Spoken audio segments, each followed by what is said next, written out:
નમસ્કાર, જય કિસાન દોસ્તો, હું આપનો રાજુ કરપડા।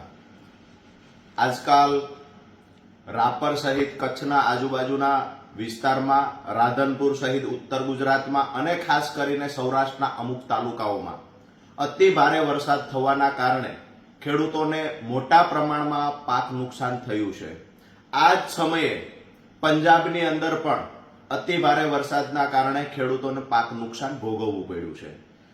તો આ સમયે બંને જગ્યાએ જ્યારે ખેડૂતોને પાક નુકસાન થયું છે, ગુજરાતના સૌરાષ્ટ્ર, કચ્છ અને ઉત્તર ગુજરાતમાં અને સામે પંજાબમાં, તો પંજાબની આમ આદમી પાર્ટીની સરકારે આઝાદી પછી અત્યાર સુધીમાં કોઈએ ન ચૂકવું હોય એવડું મોટું વળતર ખેડૂતોને ચૂકવવાની જાહેરાત કરી છે।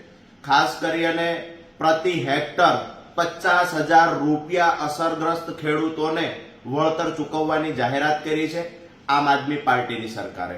બીજી બાજુ ગુજરાતમાં પણ ઘણા બધા તાલુકાઓમાં પાક નુકસાન છે, ત્યારે જ્યારે કેજરીવાલજીની સભા ચોટીલામાં હતી ત્યારે ખેડૂતોના મુદ્દે સુફિયાણી વાતો કરી રહેલા ભરતભાઈ બોઘરા સહિતના ભાજપના નેતાઓને હું રાજુ કરપડા પ્રશ્ન પૂછું છું કે ગુજરાતમાં પણ પાક નુકસાન થયું છે, ગુજરાતમાં પણ અતિવૃષ્ટિ અમુક તાલુકાઓમાં થઈ છે, તો જેવી રીતે પ્રતિ હેક્ટર આમ આદમી પાર્ટીની સરકારે પંજાબમાં 50,000 રૂપિયા પ્રતિ હેક્ટર વળતર ચૂકવું ખેડૂતોને, ગુજરાતમાં ક્યારે ચૂકવવાના છો?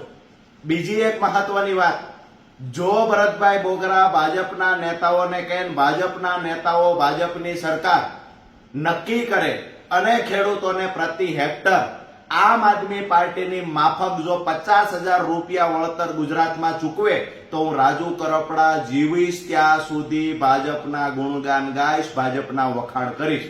ખૂબ સરસ મજાની ઓફર છે। અમે પહેલા પણ કહેતા, આજ પણ કહું છું કે ખેડૂતોના મુદ્દે ક્યારે રાજનીતિ કરવાની નથી।